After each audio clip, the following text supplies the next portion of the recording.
ग्राम विकास महायोजना को किया गया शुभारंभ। सुनियोजित विकास के लिए लॉन्च की गई नई योजना। सीएम धामी ने बच्चों संग मनाया उत्तराखंड का लोक पर्व फूलदेई। सीएम धामी का ऐलान, कहा बाल पर्व के रूप में मनाया जाएगा हर साल फूलदेई का पर्व। भराड़ीसैंण में धामी सरकार की कैबिनेट बैठक हुई खत्म। कैबिनेट बैठक में 6 बिंदुओं पर लगी मुहर। राज्य की पर्यटन नीति को मिली मंजूरी। उत्तराखंड निगम निकायों पंचायतों पर मेहरबान हुई सरकार। बद्री, केदार और गंगोत्री को मिले 2-2 करोड़। उत्तराखंड में हाई स्कूल इंटरमीडिएट बोर्ड परीक्षा आज से शुरू। पूरे प्रदेश में परीक्षा के लिए बनाए गए 1333 परीक्षा केंद्र। उत्तराखंड में अगले 5 दिन बिगड़ा रहेगा मौसम का मिजाज। बारिश और ओलावृष्टि का येलो अलर्ट जारी।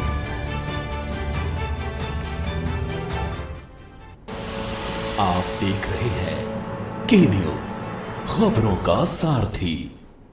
नमस्कार, मैं हूं अवंतिका अवस्थी। बात करेंगे उत्तराखंड खबरों की। गैरसैंण के भराड़ीसैंण में चल रहे बजट सत्र के चौथे दिन सदन की कार्यवाही में भाग लेने के लिए पहुंचे मुख्यमंत्री पुष्कर सिंह धामी ने के न्यूज इंडिया से खास बातचीत की। इस दौरान उन्होंने बजट को काफी ऐतिहासिक बताया। सीएम ने कहा कि बजट के जरिए सरकार ने हर वर्ग को लाभान्वित किया है। इस दौरान मुख्यमंत्री ने कांग्रेस पर भी जमकर निशाना साधते हुए कहा कि विपक्ष के मन में निराशा है, इसलिए उन्हें बजट निराशाजनक ही लगेगा। मुख्यमंत्री पुष्कर सिंह धामी जी हमारे साथ मौजूद हैं। सर, बजट आया है, क्या कहेंगे बजट? बजट सबके लिए समावेशी है और इस बजट में संकल्प है नए उत्तराखंड का और हर वर्ग के उत्थान के लिए इस बजट में प्रावधान किया गया है। विपक्ष कह रहे हैं घोर निराशाजनक बजट। जिनके मन में निराशा होगी तो उनको आशा कहाँ दिखाई देगी। बहुत बहुत धन्यवाद। तो जिनके मन में निराशा होगी उन्हें निराशा ही दिखेगी, इस तरीके की बात मुख्यमंत्री पुष्कर सिंह धामी ने कही है।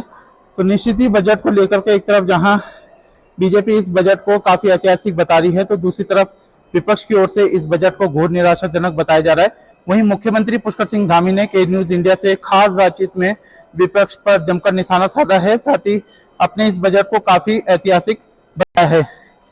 के न्यूज इंडिया के लिए मैं अंकित काला, गैरसैंण, भराड़ीसैंण।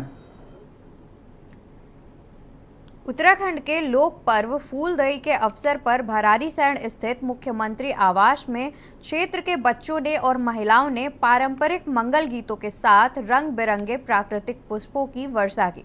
इस पर्व पर एक रिपोर्ट दिखा रहे हैं ब्यूरो चीफ राजेश वर्मा। तरफ विधानसभा सत्र गैरसैंण में चल रहा है, तो वहीं इसी दौरान उत्तराखंड का पर्व जो है फूलदेई, उसकी शुरुआत जो है वो आज हुई है और इसमें मुख्यमंत्री पुष्कर सिंह धामी ने सभी प्रदेशवासियों को जो है शुभकामनाएं दी हैं। और कुछ लोग यहाँ पर आए हुए हैं, कुछ महिलाएं आई हुई हैं, वो किस तरीके से इस पर्व को मनाती हैं, इनसे जानते हैं कि कैसे मनाया जाता है ये पर्व। आज फूलदेई है, क्या इसका महत्व होता है पहाड़ की संस्कृति में? पहाड़ की संस्कृति में फूलदेवी का यही महत्व है कि क्योंकि पुरानों ने भी वो फूल खेला है घर घर में जाके, तो नए बच्चे भी उसी को सीख रहे हैं, खेल रहे, वो भी हमारी परंपरा को सीख रहे हैं। क्या लोक संगीत होता है आज के दिन? आप ये क्या महत्व है? जैसे आपने टीका लगाया हुआ है, ये क्या क्या क्या थोड़ा इसके बारे में बताइए। टीका लगाए तो परंपरा है, जैसे होली खेलते हैं हम रंग बिरंगी होली, तो वैसे रंग बिरंगे फूल होते हैं।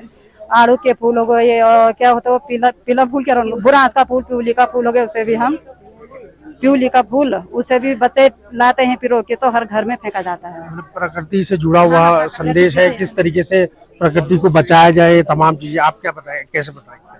हाँ, यही है कि होली का रंगों का त्योहार है। ये हमारे पहाड़ों में बसंत फूलों का त्योहार मनाया जाता है और इससे हमारे यहाँ नए साल की शुरुआत होती है। इसी मास से हमारे नए साल की शुरुआत होती है। मुख्यमंत्री जी से मुलाकात हुई आप लोगों की? कुछ बात हुई मुख्यमंत्री जी से? नहीं, अभी तक तो नहीं।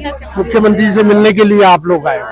कुछ आप गुनगुना रहे थे कुछ देर पहले, कुछ गाना है, कुछ इसको आज स्पेशली गाया जाता है, क्या है वो सुनना चाहेंगे आप? गुलारी फूलों को सौदा सौदा फूल विरोला, मोरों का झूठा फूल न खोड़ा, मोरों का झूठा फूल फुलारी फूलों की सौदा सौदा फूल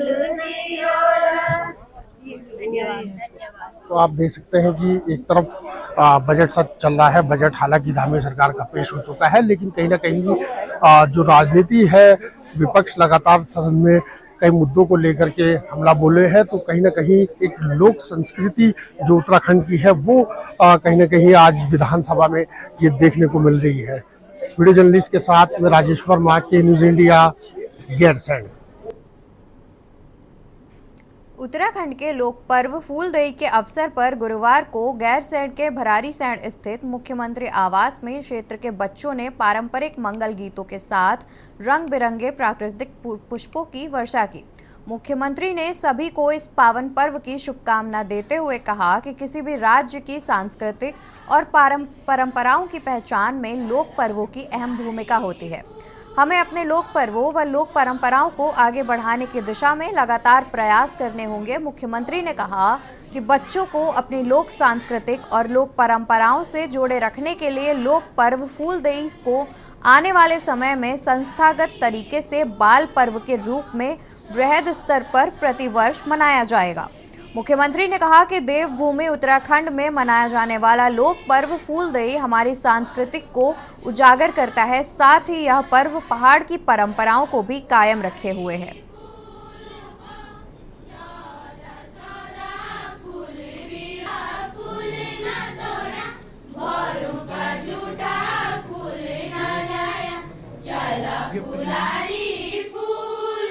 मैं कहूँ कि उल्लास का पर्व है और खुशी का पर्व है, और ये हमारी सांस्कृतिक और संस्कृति से जुड़ा हुआ पर्व है। इसलिए मैं सबसे पहले तो इस पर्व पर सभी को बधाई देता हूँ, बहुत शुभकामनाएं देता हूँ कि सबके जीवन में ये फूलदेई पर्व, जिस प्रकार से फूलदेई पर्व पर हमारे सारे पुष्प जो है पूरी तरह से खिले होते हैं और प्रकृति भी खिली होती है। क्योंकि सच मानिए तो इस समय में जब फूलदेई पर्व मनाया जाता है और इसी के आसपास हमारा जो भारतीय नववर्ष है वो नववर्ष भी प्रारंभ होता है, तो निश्चित रूप से जो सूर्य की ऊर्जा है उसमें है वह भी और अधिक नज़दीक जो है पृथ्वी को पहुंचती है। ये पर्व हमारे लिए सांस्कृतिक रूप से हमारी संस्कृति से जुड़ने के लिए ये बहुत महत्व का पर्व है, और इसलिए हमने इस फूलदेई पर्व को बाल पर्व के रूप में मनाने का भी निर्णय लिया है कि आगे आने वाले वर्षों में ये बाल पर्व के रूप में मनाया जाएगा। बीजेपी के रुद्रपुर से विधायक शिव अरोड़ा ने अपनी विधानसभा में जिहादी किस्म की लोगों द्वारा लैंड जिहाद कराए जाने का मुद्दा उठाया है। शिव अरोड़ा के अनुसार उनकी यूपी से लगती हुई सीमांत विधानसभा है, ऐसे में कई असामाजिक तत्व लगातार वहां बढ़ते जा रहे हैं जो सरकारी जमीनों पर कब्जे कर रहे हैं और लैंड जिहाद मचाने का काम कर रहे हैं। उनके अनुसार ऐसे लोगों पर अभियान चलाकर कार्रवाई करने की कोशिश होनी बहुत जरूरी है। तो मैंने आज विधानसभा में प्रश्न उठाया कि ये जो लैंड जिहाद, जिहादी मनोवृत्तियों के लोगों के द्वारा, और लव जिहाद, अब इसके उदाहरण हैं भी। कुछ दिन पहले ही मेरे रुद्रपुर में एक व्यक्ति राजकुमार नाम की आईडी लेकर आता है एक बच्ची से। ये एक देवभूमि है और पूरा विश्व बड़े आस्था और विश्वास के साथ इस देवभूमि की ओर तो देखता है। ये बद्री केदार की भूमि है, यहाँ हर कण में एक ईश्वरीय तत्व माना जाता है। लेकिन एक बहुत बड़ी समस्या पिछले लंबे वर्ष से देखने में आ रही है कि जिहादी मनोवृत्ति के लोग जो हैं कई सारे, वो यहाँ पर कहीं ना कहीं अतिक्रमण करते नजर आ रहे हैं।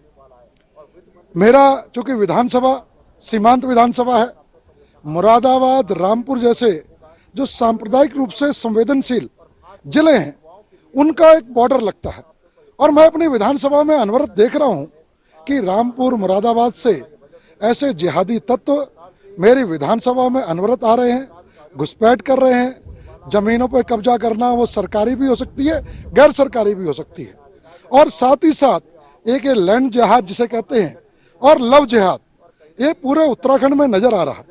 देवभूमि में हर जगह जनसंख्या असंतुलन ये एक बहुत बड़ी गंभीर समस्या बनता चला जा रहा है।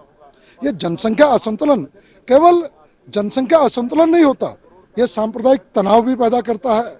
कहीं ना कहीं हमारी दैवी जो हमारी देवभूमि है उसकी संस्कृति को भी कहीं ना कहीं बाधित करता है। उत्तराखंड कांग्रेस की प्रदेश महिला अध्यक्ष ज्योति रौतेला ने पौड़ी पहुंचकर मृतका अंकिता भंडारी को अब तक इंसाफ न मिलने पर सवाल खड़े किए हैं।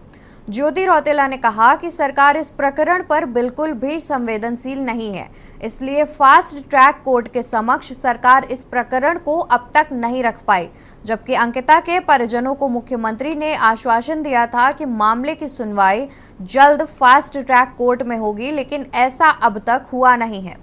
ऐसे में कांग्रेस आज भी भराड़ीसैंण में विधानसभा का घेराव कर सरकार के समक्ष इस मुद्दे को गंभीरता से उठाएगी। तो वहीं ज्योति रौतेला ने कहा कि अंकिता हत्याकांड में वीआईपी का नाम भी छिपा जा रहा है, जिसे परिजन हताश हैं। वहीं विपक्ष में रहकर कांग्रेस इस प्रकरण को लगातार उठा रही है ताकि अंकिता को इंसाफ मिल सके। अपनी बहन को, अपने बच्चे को जब बाहर भेजेंगे तो सुरक्षित रह पाएगी या नहीं रह पाएगी, तो सरकार को तो इस पर संवेदनशील होकर तुरंत कार्रवाई करनी चाहिए थी, तुरंत सीबीआई की जांच करनी चाहिए थी, फास्ट कोर्ट ट्रैक में ये मामला चलाना चाहिए था। लेकिन सरकार ऐसा नहीं कर रही। तो हमारा सरकार से ये सवाल है, तो किसको बचाने की कोशिश कर रही है? ये प्रेस मैंने करी थी, कल मैं अंकिता भंडारी के घर गई थी और कल हम लोग विधानसभा का घेराव कर रहे हैं, क्योंकि अंकिता भंडारी केस में अभी तक कुछ भी सरकार नहीं कराई। जो परिवार का जो मांग थी, एक सीबीआई जांच की मांग करी थी और विपक्ष में भी मांग कर रहा था। दूसरा, इतना बड़ा अपराध हुआ था तो फास्ट कोर्ट ट्रैक में इस केस को इनको चलाना चाहिए था, जो इन्होंने नहीं करा। सरकार, मुख्यमंत्री जी यहाँ आए, वादा करके चले गए, लेकिन उस पर भी कोई कार्रवाई नहीं हुई। तो हम उसके अगेंस्ट कल धरना प्रदर्शन कर रहे हैं, विधानसभा का घेराव कर रहे हैं। और हमारा सरकार से सवाल है कि ऐसा क्या है कि वो कौन सा वीआईपी है जिसको बचाने के लिए सरकार ने चुप्पी साधी हुई है? ऐसी क्या बात है कि इसकी जो चार्जशीट है वो ओपन नहीं हुई है? ऐसी क्या बात है कि सरकार इस पर सीबीआई जांच नहीं कराना चाहती, जबकि ये उत्तराखंड की एक बेटी, एक महिला का सवाल है। और ये सिर्फ अंकिता का सवाल नहीं है, देखिए पूरे प्रदेश की बेटी बहनों का सवाल है। खानपुर ब्लॉक के राजकीय प्राथमिक स्कूल करनपुर का भवन पुराना और जर्जर हालत में था। दूसरे, काफी गहराई में होने से गांव भर के घरों का गंदा पानी स्कूल परिसर में भर रहा था। इसके चलते 2020 से स्कूल के 100 से अधिक बच्चों को करीब 1.5 किलोमीटर दूर जूनियर हाई स्कूल के भवन में शिफ्ट करना पड़ा। अब रिलैक्सो फाउंडेशन की कार्यदायी संस्था प्लान इंडिया और मां भुवनेश्वरी देवी महिला आश्रम ने सीआरएस फंड से प्राथमिक स्कूल के नए भवन के साथ ही 4 दीवारी का निर्माण करेगी। बुधवार को मुख्य शिक्षा अधिकारी के गुप्ता ने पूजा अर्चना के बाद नए भवन के निर्माण का शिलान्यास किया। उन्होंने कहा कि सरकारी शिक्षा व्यवस्था को प्रभावी बनाने के लिए स्कूलों को समाज का सहयोग मिलना जरूरी है। कहा कि गांव का स्कूल, आंगनबाड़ी भवन, पंचायत घर सरकार की ही नहीं, गांव के लोगों की संपत्ति है। इसे सुरक्षित और साफ सुथरा रखना भी उन्हीं की जिम्मेदारी है। नवनिर्वाचित ग्राम प्रधान बने हैं, तो मैं उन्हें ही यहाँ पर बुलाता हूँ। कानपुर में दुर्गम क्षेत्र होने के कारण बहुत कम संस्थाएं यहाँ आई हैं। आदर्श परिवर्तन विद्यालयों के द्वारा जो एक संस्था यहाँ पे प्लान इंडिया और रिलैक्सो फाउंडेशन मिलकर काम कर रही है, इसमें विद्यालयों के साथ साथ ही उनका सामाजिक रूप से भी जो सहयोग रहा है, कोरोना काल में भी रहा है और उसके बाद भी एकेडमिक सपोर्ट भी रहा है, तो वो बना हुआ है। और चूँकि ये विद्यालय काफ़ी समय से ग्रसित था पानी की निकासी के कारण, तो बहुत बड़ी समस्या थी। इसमें कई हमारे उप जिलाधिकारी का दौरा भी हुआ, उनके जो मीटिंग्स भी हुई हैं गाँव वासियों के द्वारा, कई शिकायतें भी हुई और कई बार समाधान करने के बहुत सारे मीटिंग्स भी हुई, उपाय भी किए करने। आदर्श विद्यालय परियोजना हम कारपोरेट के सहयोग से ये दूरस्थ क्षेत्र में संचालित हो रही है और इसमें निश्चित रूप से पैसे की कोई कमी नहीं है। जो ये विद्यालय था, यहाँ पर जो जल भराव की समस्या थी, इस समस्या के कारण यहाँ पर रिकंस्ट्रक्शन नहीं हो पा रहा था और विद्यालय भवन खराब, दिन ब दिन वो खराब भी हो गया। और इसके लिए जो पुनर्निर्माण होना था, तो हमारी जो आदर्श परिवर्तन योजना और CSR हेड है रिलैक्सो फाउंडेशन के, उन्होंने स्थानीय पब्लिक से पूरा सहयोग लेकर के और उनको समझा करके कि इस तरह से ये अगर कार्य किया जाएगा तो यहाँ पर पुनर्निर्माण का कार्य हो सकता है।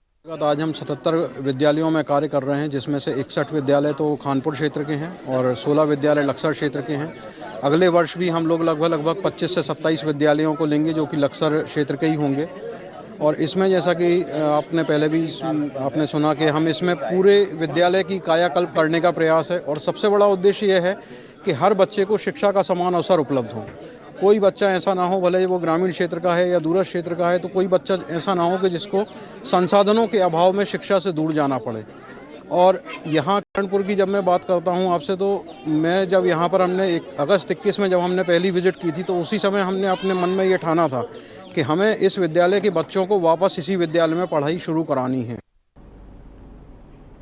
रामनगर में रानीखेत रोड पर रामनगर पुलिस की कार्यप्रणाली पर रोष व्यक्त करते हुए विद्यार्थी परिषद के कार्यकर्ताओं ने पुलिस प्रशासन के खिलाफ जमकर नारेबाजी एवं प्रदर्शन करते हुए सीओ बलजीत सिंह भाकुनी एवं कोतवाल अरुण कुमार सैनी का पुतला फूका। छात्र संघ अध्यक्ष आशीष मेहरा एवं विद्यार्थी परिषद कार्यकर्ता मनीष जोशी ने पुलिस पर आरोप लगाते हुए कहा कि रामनगर के आसपास के इलाकों में नशे का अवैध कारोबार पूरी तरह फल फूल रहा है। नशे के इस अवैध कारोबार के खुलेआम चलने के कारण युवा पीढ़ी इसकी ओर अग्रसर हो रही है। आए दिन नशेड़ी किसी न किसी के साथ मारपीट कर रहे हैं, जहां वहीं चोरी की घटनाएं भी लगातार बढ़ रही हैं। उन्होंने कहा कि कुछ दिन पूर्व कुछ लोगों द्वारा मनीष जोशी के साथ मारपीट की गई, जिसकी तहरीर कोतवाली में दी गई थी। प्रदर्शनकारियों का आरोप है कि पुलिस ने अभी तक आरोपियों के खिलाफ कोई कार्यवाही नहीं की है, बल्कि उन्हें थाने से ही लाकर छोड़ दिया गया। इसमें सबसे पहले तो हमारे कार्यकर्ताओं ने यहाँ आवाज उठाई थी। 2 दिन पहले नशे के खिलाफ एक मुहिम चली थी, उसमें हमारे कार्यकर्ताओं ने आवाज उठाई और उनकी जो नशे के कारोबारी हैं, उन्होंने आगे हमारे कार्यकर्ताओं के साथ मारपीट की, बदतमीजी करी। उसके बाद सभी कार्यकर्ताओं ने और हमारे विद्यार्थी परिषद के कार्यकर्ता और समस्त जो भी जनमानस थे यहाँ के रामनगर के, सभी वहाँ कोतवाली गए। इन्होंने हमारी रिपोर्ट लिखी और हमसे कहा कि हमने इन्हें जेल में डाल दिया है और उनके SC/ST एक्ट लगाया है।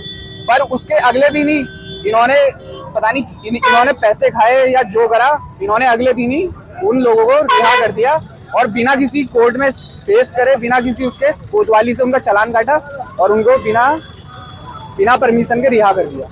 और मैं अखिल भारतीय विद्यार्थी परिषद का प्रदेश कार्यकारिणी सदस्य हूँ। हमारे द्वारा सभी छात्र द्वारा नशे के खिलाफ एक मुहिम चलाई गई, जिसके लिए पुलिस प्रशासन भी उसमें मिला हुआ है। हम जितनी भी शिकायत दर्ज करते हैं उसमें पुलिस प्रशासन कोई कार्रवाई नहीं करता और अगर कार्रवाई नहीं की गई तो हम उनका यहाँ से ट्रांसफर करवाने के लिए अपने अनशन में बैठेंगे जब तक हमारे लिए कार्रवाई नहीं होगी। खबरों में फिलहाल इतना ही। आप बने रहिए हमारे साथ।